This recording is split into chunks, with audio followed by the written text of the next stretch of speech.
Naam, mtazamaji wangu, leo hii ikiwa ni tarehe 25 mwezi wa 12 mwaka 2025, vijana Gen Z kwa mara nyingine wameweza kufanikisha zoezi la maandamano yao ya amani, jambo ambalo idadi kubwa wa Tanzania hawakuwa wakitarajia kutokana na kile ambacho vijana Gen Z wameweza kukifanya leo hii. Ila mtazamaji wangu, kabla niweze kukufahamisha zaidi, kwanza kabisa itaweza kuwa vema iwapo utaweza kuchukua sekunde yako moja kubonyeza maneno yaliyoandikwa subscribe chini ya video hii. Muhimu kabisa, usisahau kulike na kushare video zetu. Naam, mtazamaji wangu, leo hii vijana Gen Z wameweza kuongoza maandamano yao ya amani kuhusiana na jinsi ambavyo wataweza kusimama na familia zilizoweza kupoteza wapendwa wao katika maandamano yaliyoweza kufanyika tarehe 29 mwezi wa 10 mwaka 2025 hadi mapema tarehe 3 mwezi wa 11 mwaka 2025. Vijana Gen Z kwa mara nyingine wanaonekana kutetea kutoweka kwake Mheshimiwa Humphrey Polepole. Kwa njia moja ama nyingine, vijana Gen Z wanaonekana kuendelea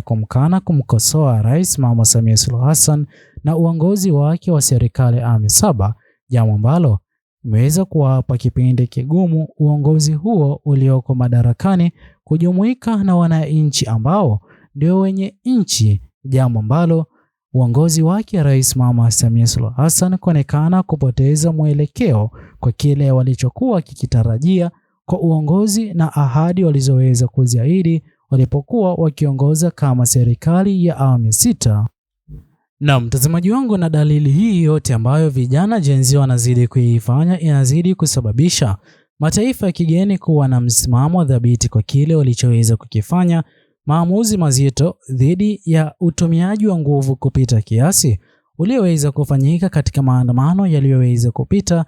maandamano ya amani ya vijana Gen Z. Na ndipo ambapo kwa mara nyingine leo hii tumeweza kushuhudia vijana hawa Gen Z bila uoga wote ule kuamini kwamba maandamano yao ya leo hii ni ya amani na sio vurugu yoyote ile ya kisiasa, wala hakuna ubaguzi wa chama pinzani na chama kilioko madarakani, chama cha CCM. Ila ukweli wa mambo inaonekana wazi jinsi ambavyo vijana Gen Z wameweza kurusha maneno makali kwa viongozi wakuu wa chama hicho cha CCM. Wanaonekana kuwa viongozi binafsi na kujali maslahi yao binafsi na sio kujali maslahi ya Jamhuri ya Tanzania, hasa Jamhuri ya Tanzania kuelekea kuwa katika njia sahihi, hasa katika sekta ya kiuchumi. Vilevile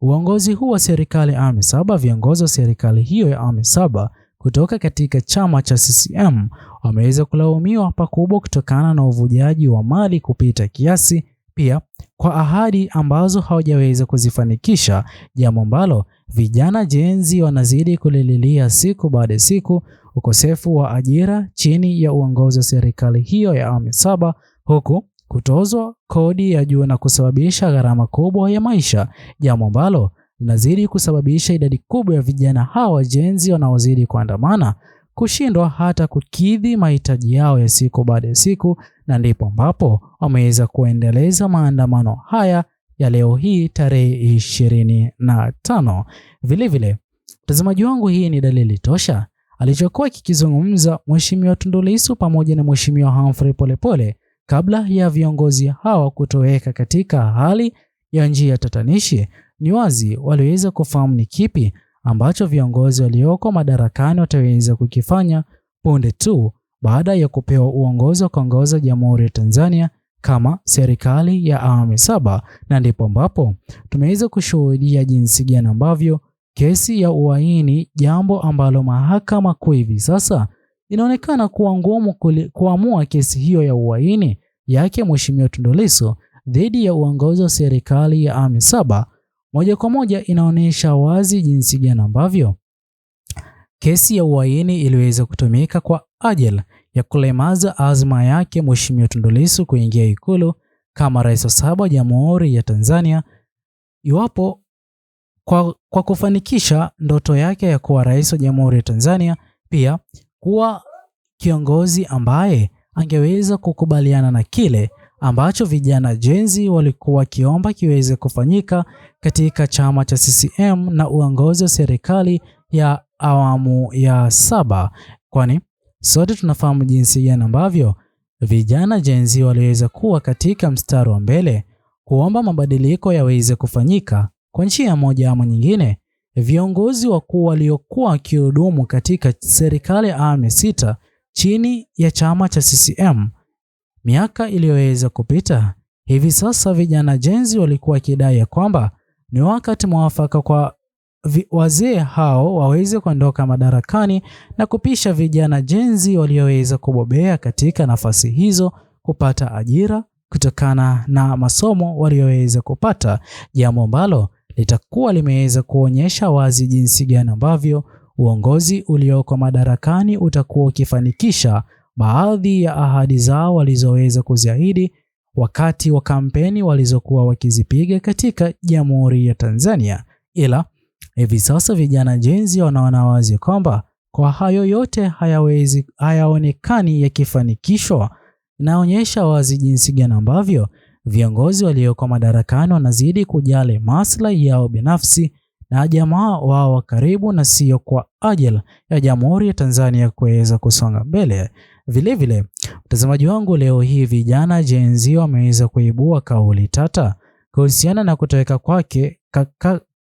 kutoweka kwake Mheshimiwa Humphrey Polepole kufuatia kile ambacho kakake Mheshimiwa Humphrey Polepole, Agostino Polepole, ameweza kukizungumza na kudai kwamba yupo tayari kuandamana yeye pamoja na vijana Gen Z ambao watakuwa wapo tayari kwa ajili ya kupinga uongozi wa serikali ya awamu ya 7 kwa ukiukaji wa haki za binadamu, jambo ambalo Watanzania wengi hasa vijana Gen Z leo hii wameweza kusimama na kauli hiyo ya kakake Mheshimiwa Humphrey Polepole ambaye ni Agostino Polepole, jambo ambalo linazidi kusababisha hata Mheshimiwa Tundu Lissu kuonekana kuwa katika nafasi nzuri na bora kuachiwa kabla ya zoezi hilo la vijana Gen Z pamoja na kakake Mheshimiwa Humphrey Polepole kwa jina la Agostino Polepole kuanzisha maandamano yao ya amani kwa ajili ya kuomba uongozi ulioko madarakani kutotumia nguvu kupita kiasi kwa yoyote yule anayezidi kukosoa na kupinga serikali hiyo ya awamu ya 7 sawia. Swala la utekaji lilokuwa likitokea na liloweza kumkumba Mheshimiwa Humphrey Polepole liweze kukomeshwa kwa haraka kutokana na agizo ambalo limeweza kutolewa na mataifa ya kigeni. Mtazamaji wangu, itaweza kuwa vyema iwapo wewe hapo utaweza kutochia maoni yako katika uwanja wa comment section, ila muhimu kabisa ni vyema iwapo utaweza kubonyeza maneno yaliyoandikwa subscribe, like, comment na kushare video zetu. Bye bye until the next video.